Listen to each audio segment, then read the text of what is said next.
नमस्कार दोस्तों, स्वागत है आप सभी का हमारे यूट्यूब चैनल पर। दोस्तों, आज के इस वीडियो में हम लोग पढ़ने वाले हैं लोदी वंश का इतिहास के बारे में। इस वीडियो में हम लोग लोदी वंश के तीनों शासक बहलोल लोदी, सिकंदर लोदी, इब्राहिम लोदी के सभी सैन्य अभियान, राजस्व सिद्धांत, धार्मिक नीति, लोदी वंश का पतन तथा पानीपत का प्रथम युद्ध को बिल्कुल ही कहानी की तरह याद करेंगे, जिससे कि आपको सभी चीज़ें क्लास में ही याद हो जाएगी। इस वीडियो को देखने के बाद आपको कोई और वीडियो देखने की कोई आवश्यकता नहीं पड़ेगी। तो चलिए दोस्तों, स्टार्ट करते हैं और पढ़ते हैं लोदी वंश के इतिहास के बारे में। सैयद वंश के अंतिम सुल्तान अलाउद्दीन आलम शाह द्वारा राज्य त्यागने के पश्चात दिल्ली में पुनः एक बार राजवंश में परिवर्तन हुआ और सैयदों का स्थान अब लोदियों ने ले लिया। बहलोल लोदी के द्वारा प्रथम अफगान वंश का स्थापना किया गया, जिसे लोदी वंश के नाम से जाना जाता है। यानी कि लोदी वंश यह भारत का प्रथम अफगान वंश है, जिसका स्थापना यह बहलोल लोदी के द्वारा किया गया था। लोदी वंश में कुल 3 शासक हुए, जिसमें पहला है बहलोल लोदी, जिसका शासनकाल वह 1451 से लेकर 1489 ईस्वी तक चला था। और दूसरा है आपका सिकंदर लोदी, इसका शासनकाल वह 1489 ईस्वी से लेकर 1517 ईस्वी तक चला था।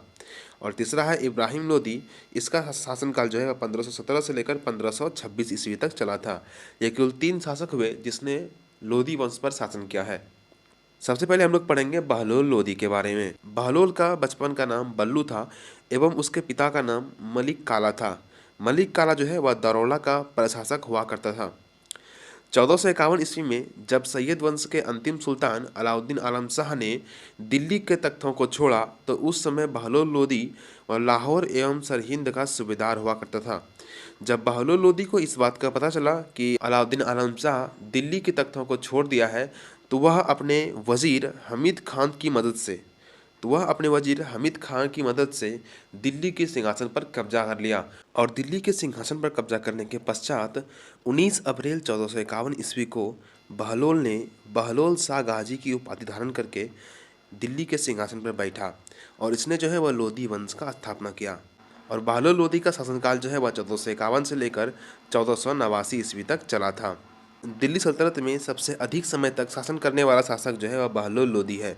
अगर आपसे यह पूछ लिया जाए दिल्ली सल्तनत पर सबसे अधिक समय तक शासन किस शासक ने किया है, तो अब बहलोल लोदी ने किया है। बहलोल लोदी ने किया है। कुल 38 वर्ष तक बहलोल लोदी ने दिल्ली के सल्तनत पर शासन किया है। अब पढ़ेंगे हम लोग बहलोल लोदी के राजस्व सिद्धांत के बारे में। अब्दुल्ला खां की पुस्तक तारीख ए दाऊदी में लोदी वंश तथा अफगानों के राजस्व सिद्धांत की जानकारी मिलता है। बहलोल लोदी ने अपने नाम का सिक्के का प्रचलन करवाया, जिसे बहलोली सिक्के कहते हैं, तथा एक टंके में कुल 40 बहलोली सिक्के होते थे। बहलोल लोदी कभी सिंहासन पर नहीं बैठता था, वह अपने दरबारियों के बीच में बैठता था। वह अपने सरदारों के खड़े रहने पर खुद भी खड़े आता था। यानी कि बहलोल लोदी अपने सरदारों के खड़ा होने पर उसके सम्मान के लिए खुद भी खड़ा होता था। वह अपने सरदारों को वह मनसद ए अली कहकर पुकारा करता था। अगर आपसे यह पूछ लिया जाए कि किस शासक ने अपने सरदारों को मनसद ए अली कहकर पुकारा करता था, तो वह था आपका बहलोल लोदी। बहलोल लोदी ने अपने मृत्यु से पहले ही अपने तीसरे पुत्र निजाम खां को अपना उत्तराधिकारी नियुक्त कर दिया था। तो बहलोल लोदी ने अपना मृत्यु से पहले ही अपने तीसरे पुत्र निजाम खां को अपना उत्तराधिकारी नियुक्त कर दिया था। तो ये था इसका राजस्व सिद्धांत के बारे में कुछ 3-4 पॉइंट। अब चलते हैं हम लोग बहलोल लोदी के सैन्य अभियान के बारे में। जब बहलोल लोदी दिल्ली की सल्तनत पर बैठा, तो उस समय जौनपुर का शासक हुआ करता था हुसैन शाह। हुसैन शाह यह शक वंश का शासक था। बहलोल लोदी ने हुसैन शाह से युद्ध कर उसको पराजित कर जौनपुर राज्य को अपने साम्राज्य के अधीन कर लिया। यह उसकी सबसे बड़ी सफलता के रूप में माना जाता है। जौनपुर राज्य को अपने साम्राज्य के अधीन करने के पश्चात बहलोल लोदी ने वहां के शासक के रूप में अपने पुत्र बारबक लोदी को नियुक्त कर दिया। साथ ही संभल तथा रेवाड़ी पर भी अपना सत्ता फिर से स्थापित किया और दोआब के सरदारों का दमन किया। तो दोआब के सरदारों का दमन करने वाला शासक कौन था, तो वह बहलोल लोदी था। 1485 ईस्वी में बहलोल लोदी के शासनकाल के समय ही मंगोलों ने भारत पर आक्रमण किया और मंगोलों ने वह मुल्तान क्षेत्र पर आक्रमण किया। भारत के मुल्तान क्षेत्र पर आक्रमण किया और उस समय मुल्तान का शासक हुआ करता था शाहजादा। और शाहजादा को मंगोलों ने पराजित कर उसका हत्या कर दिया और मुल्तान पर उसने कब्जा कर लिया। 1486-87 में बहलोल लोदी ने ग्वालियर के शासक रायकर्ण को पराजित कर 80 लाख टंका नजराना प्राप्त किया। तो अगर आपसे यह पूछ लिया जाए कि 80 लाख टंका जो है वह बहलोल लोदी ने किस शासक से प्राप्त किया था, तो वह रायकर्ण था, जो कि ग्वालियर का शासक था। ग्वालियर अभियान ही बहलोल लोदी का अंतिम अभियान था।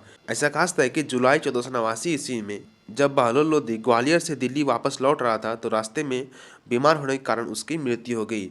और इसकी मृत्यु होने के पश्चात जो है इसका अगला शासक बना आपका इसका पुत्र सिकंदर लोदी। बहलोल लोदी ने अपनी मृत्यु से पहले ही अपने तीसरे पुत्र निजाम खां को अपना उत्तराधिकारी नियुक्त कर दिया था। इसी कारण से जो है बहलोल लोदी की मृत्यु के बाद 17 जुलाई 1489 ईस्वी को निजाम खां सुल्तान सिकंदर शाह की उपाधि धारण करके दिल्ली सल्तनत के सिंहासन पर बैठा। और इसका कार्यकाल जो है वह 1489 ईस्वी से लेकर 1517 ईस्वी तक चला था। सिकंदर लोदी लोदी वंश का सबसे महान शासक में से माना जाता है। सिकंदर लोदी की मां का नाम जयबंद था और जयबंद जो है ये एक हिंदू सुनार थी।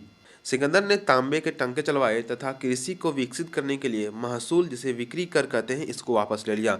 ऐसा माना जाता है कि सिकंदर लोदी के समय सबसे अधिक जो है वह कृषि में विकसित हुआ था। इसने जो है वह कृषि में लगने वाला जो कर था, महसूल, जिसे बिक्री कर कहते हैं, इसको समाप्त कर दिया था। सिकंदर लोदी ने अपने राज्य का हिसाब किताब रखने के लिए लेखा परीक्षण प्रणाली का आरंभ किया था। तो अगर आपसे ये पूछ लिया जाए कभी कि लेखा परीक्षण प्रणाली किस शासक ने आरंभ किया था, तो वह सिकंदर लोदी ने किया था। किस लिए किया था? तो राज्य का हिसाब किताब रखने के लिए किया था। अब पढ़ेंगे हम लोग सिकंदर लोदी के राजस्व सिद्धांत के बारे में। सिकंदर लोदी ने बहलोल के द्वारा अपनाए गए अफगानी राजस्व सिद्धांत को त्याग कर स्वयं को सुल्तान घोषित किया। और इसने जो है अफगान सरदारों की शक्ति और प्रभाव को नियंत्रित करने के लिए अलग से राजस्व सिद्धांत का प्रतिपादन किया। सिकंदर लोदी ने बहलोल लोदी के विपरीत दरबार में सिंहासन पर बैठना भी प्रारंभ कर दिया। चूँकि बहलोल लोदी जो है वह कभी भी सिंहासन पर नहीं बैठा करते थे, वह हमेशा अपने सरदारों के बीच बैठा करता था। लेकिन सिकंदर लोदी इसके विपरीत जो है वह सिंहासन पर बैठना आरंभ किया। और सिकंदर लोदी ने एक कथन कहा कि यदि मैं अपने गुलाम को पालकी पर बैठा दूं, तो मेरे एक आदेश पर ये सरदार उसको कंधे पर उठा लेंगे। यह कथन जो है यह सिकंदर लोदी के द्वारा कहा गया था। सिकंदर लोदी के राजस्व सिद्धांत का प्रमुख उद्देश्य जो था वह सुल्तान की शक्ति में वृद्धि करना तथा अमीर वर्ग की शक्ति का नियंत्रित करना। यानी कि जितने भी नियम राजस्व सिद्धांत में सिकंदर लोदी ने बनाए थे, उस सबका मुख्य उद्देश्य ये था सिकंदर लोदी की शक्ति में वृद्धि हो और जितने भी अमीर वर्ग की शक्ति है उन सबको नियंत्रित करना था। अब पढ़ेंगे हम लोग सिकंदर लोदी के धार्मिक नीति के बारे में। सबसे पहले हम लोग पढ़ते हैं कि धार्मिक दृष्टि से सिकंदर लोदी असहिष्णु था। वह जो है सिंहासन पर बैठने के पश्चात ही हिंदू मंदिरों को तोड़कर वहां पर मस्जिद का निर्माण करवाना आरंभ कर दिया था। एक इतिहासकार के अनुसार सिकंदर लोदी ने नगरकोट के ज्वालामुखी मंदिर की मूर्ति को तोड़कर उसके टुकड़े को जो है वह कसाईयों को मांस तौलने के लिए दे दिया था। सिकंदर लोदी ने हिंदुओं पर जो है वह जजिया कर पुनः लगा दिया और उसने एक ब्राह्मण को सिर्फ इस बात पर फांसी दे दी क्योंकि उस ब्राह्मण का कहना था कि हिंदू और मुस्लिम समान रूप से पवित्र हैं। मुसलमान को जो है वह तजिया निकालने पर और मुस्लिम स्त्रियों को पीरों एवं संतों के मजार पर जाने पर जो है वह सुल्तान सिकंदर लोदी ने प्रतिबंध कर दिया। तो इतना कट्टर धर्मपंथी थे कि उसने मुसलमानों को जो है तजिया निकालने पर एवं मुस्लिम स्त्रियों को पीरों एवं संतों के मजार पर जाने पर उसने प्रतिबंध लगा दिया। सिकंदर लोदी ने हिंदुओं को यमुना के घाट पर स्नान करने पर भी प्रतिबंध लगा दिया था।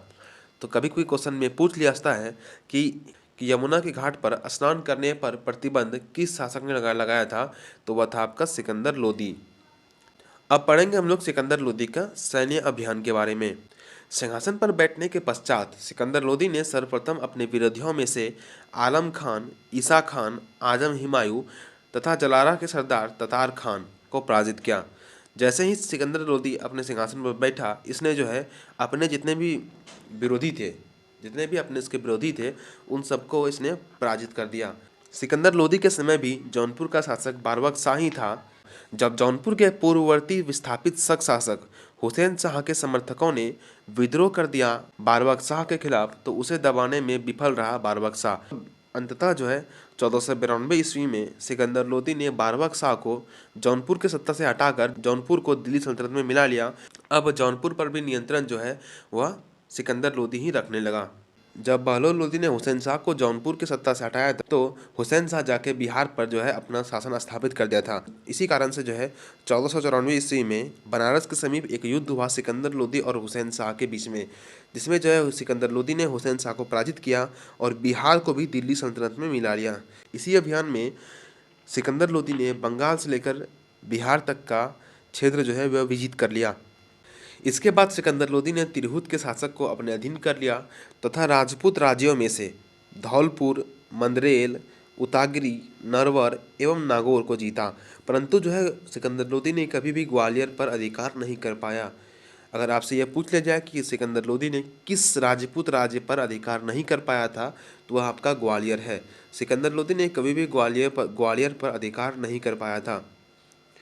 राजस्थान के शासकों पर नियंत्रण स्थापित करने के लिए इसने 1504 ईस्वी में एक शहर का स्थापना किया, जिसे कहते हैं आगरा। 1504 ईस्वी में इसने आगरा शहर का स्थापना किया और 1506 ईस्वी में इसने आगरा को जो है अपनी राजधानी बना लिया तथा इसने आगरा में एक बादलगढ़ किले का भी पुनर्निर्माण करवाया था। तो आगरा शहर का स्थापना किसने किया था? तो सिकंदर लोदी ने किया था 1504 ईस्वी में। और सिकंदर लोदी जो है यह प्रथम सुल्तान था जिसने आगरा को अपने राजधानी बनाया था। तो आगरा को अपनी राजधानी बनाने वाला प्रथम शासक कौन है? तो वह सिकंदर लोदी है।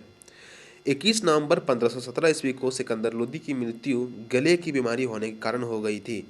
सिकंदर लोदी की मृत्यु जो है वह 21 नवंबर 1517 ईस्वी को गले की बीमारी होने के कारण हो गई थी। इसका मकबरा जो है वह खैरपुर दिल्ली में स्थित है। और कुछ महत्वपूर्ण निकाय देखते हैं सिकंदर लोदी के बारे में।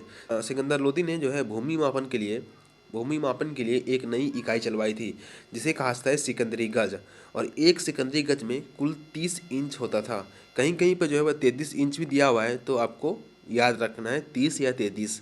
तो एक सिकंदरी गज में जो है वह 30 इंच होता था।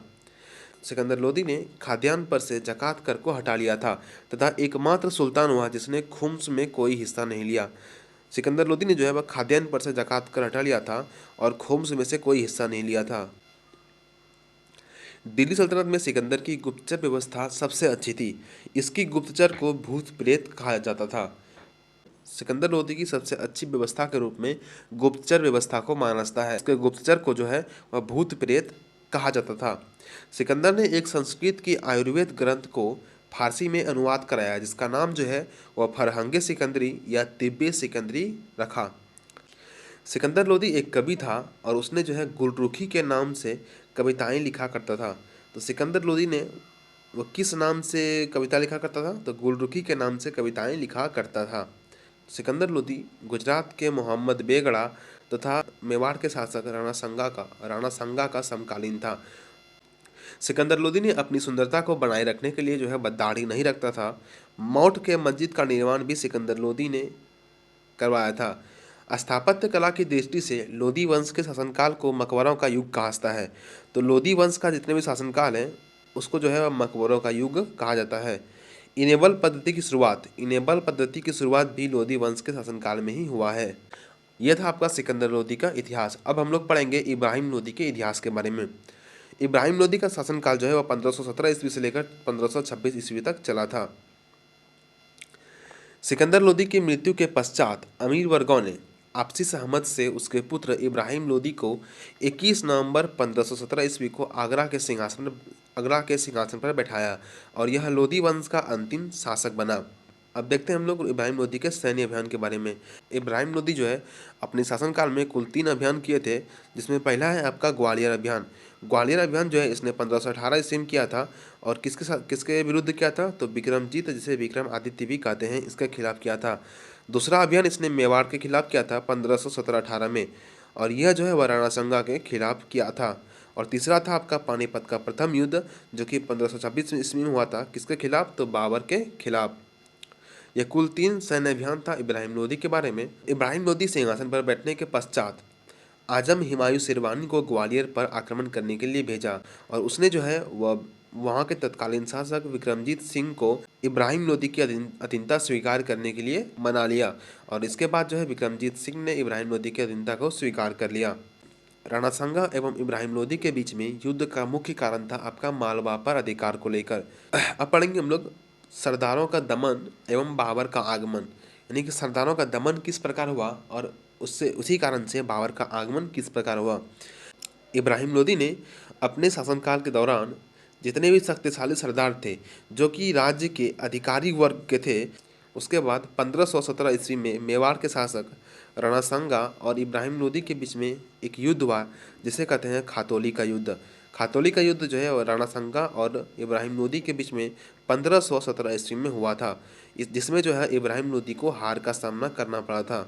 तो खतौली का युद्ध में जो है वह इब्राहिम लोदी को हार का सामना करना पड़ा था। उनके विरुद्ध दमन की नीति चलाई। इब्राहिम लोदी का मानना था कि एक राज्य में एक राजा ही जो है वह सबसे शक्तिशाली हो सकता है और कोई भी जो है सरदार शक्तिशाली नहीं होना चाहिए। इसी कारण से जो है वह जितने भी अमीर वर्ग के सरदार थे उनके खिलाफ जो है वह दमन की नीति चलाई। उसने अपने पिता के समय के जितने भी विश्वासी सरदार थे उन पर जो है अविश्वास किया और या तो उन्हें पद से हटाकर कारागार में डाल दिया या फिर उनकी हत्या करवा दी। इस प्रकार से जो है उसने सरदारों का दमन करना स्टार्ट कर दिया था। ऐसा माना जाता है कि इब्राहिम लोदी के इसी उदंड व्यवहार के कारण पंजाब का राज्यपाल दौलत खान और इब्राहिम लोदी के चाचा आलम खान ने बाबर को भारत पर आक्रमण करने के लिए निमंत्रण पत्र भेजा। और जब बाबर ने इब्राहिम लोदी पर आक्रमण किया तो सभी सरदारों ने उसका साथ छोड़ दिया, जिस कारण से इब्राहिम लोदी का पराजय हुआ। तो इस प्रकार जो है इब्राहिम लोदी का पराजय हुआ। अब पढ़ेंगे हम लोग पानीपत का प्रथम युद्ध के बारे में जो कि 1526 ईस्वी में हुआ था। इब्राहिम लोदी के शासनकाल की सबसे महत्वपूर्ण घटना जो है वह पानीपत का प्रथम युद्ध था। 21 अप्रैल 1526 ईस्वी को पानीपत के मैदान में इब्राहिम लोदी और बाबर के मध्य एक भयानक युद्ध में इब्राहिम लोदी की बुरी तरह से पराजय हुई और उसकी हत्या जो है वहीं पर कर दी गई थी बाबर के द्वारा। बाबर ने जो है इब्राहिम लोदी की ईंटों का मकबरा बनवाया था तथा बाबर ने इब्राहिम लोदी को अनबरखा सुरमा एवं कंजूस कहा था। इस युद्ध में इब्राहिम लोदी के साथ ग्वालियर के शासक विक्रमादित्य या विक्रमजीत जो कि मानसिंह का पुत्र था, इसकी भी हत्या हो गया था। इसकी भी हत्या जो है वह कर दी गई थी बाबर के द्वारा। इतिहासकार के अनुसार युद्ध के मैदान में मरने वाला इब्राहिम लोदी दिल्ली सल्तनत का प्रथम सुल्तान था। लोदी वंश का या जिसे अफगान वंश भी कहते हैं उसका शासन व्यवस्था जो है वह कुलीन तंत्रीय था। अगर आपसे पूछा जाए कि जो है लोदी वंश का शासन व्यवस्था किस प्रकार था तो वह कुलीन तंत्रीय था। इब्राहिम लोदी की मृत्यु के साथ ही दिल्ली सल्तनत का 300 वर्षों का शासन समाप्त हो गया और फिर भारत में एक नए वंश का आरंभ हुआ जिसे कहते हैं मुगल काल। इसके बाद हम लोग पढ़ेंगे अब मुगल काल के बारे में अगले वीडियो में। तो ये था आपका लोदी वंश का संपूर्ण इतिहास जो कि उम्मीद करते हैं बहुत बढ़िया से पढ़े होंगे आप लोग और आप लोगों को समझ में आया होगा। तो दोस्तों वीडियो कैसा लगा कमेंट करके जरूर बताएं। अब चलते हैं हम लोग क्विज की तरफ। इसमें पहला प्रश्न है कि पानीपत का प्रथम युद्ध कब हुआ था। आपके पास ये 4 ऑप्शन हैं। इन चारों ऑप्शन का उत्तर जो है आपको कमेंट बॉक्स में देना है। कुल यहाँ पे जो है हमने 5 प्रश्न रखा है। इन पांचों प्रश्न का उत्तर जो है आपको कमेंट बॉक्स में देना है, ठीक है। तभी समझेंगे कि आपका कंसंट्रेशन पावर अधिक है और आपको याद रखने की क्षमता भी अधिक है। दूसरा प्रश्न है कि किस वंश की समाप्ति के पश्चात लोदी वंश का स्थापना हुआ था। 4 ऑप्शन आपके पास दिया हुआ है, इसका भी उत्तर जो है आपको कमेंट बॉक्स में देना है। नेक्स्ट प्रश्न है सिकंदरी गज किसकी मापन इकाई थी। तो सिकंदरी गज जो है किसकी मापन इकाई थी। 4 ऑप्शन है आपके पास, इसका भी उत्तर जो है आपको कमेंट बॉक्स में देना है। अगला है कि गुलरुखी नाम से कविताएं कौन शासक लिखता था। तो गुलरुखी नाम से कविताएं जो है कौन शासक लिखता था, इसका उत्तर भी आपको कमेंट बॉक्स में देना है। दोस्तों ये सारे प्रश्न जो है ये पहले एग्जाम में पूछे हुए हैं। अगला है कि लेखा परीक्षण प्रणाली की शुरुआत किस शासक ने किया था। इसका भी उत्तर आपको कमेंट बॉक्स में देना है, ठीक है दोस्तों। इन पांचों प्रश्न का उत्तर जो है आपको कमेंट बॉक्स में देना है, तभी हम जानेंगे कि आपको अच्छी तरह से जो है वह लोदी वंश याद हो गया है। तो दोस्तों वीडियो कैसा लगा कमेंट करके जरूर बताइएगा और अगर आप चैनल पर नए हैं तो चैनल को सब्सक्राइब कीजिएगा और वीडियो को लाइक करके शेयर कीजिएगा। तो दोस्तों आज के वीडियो में इतना ही, मिलते हैं नेक्स्ट वीडियो में मुगल काल के साथ।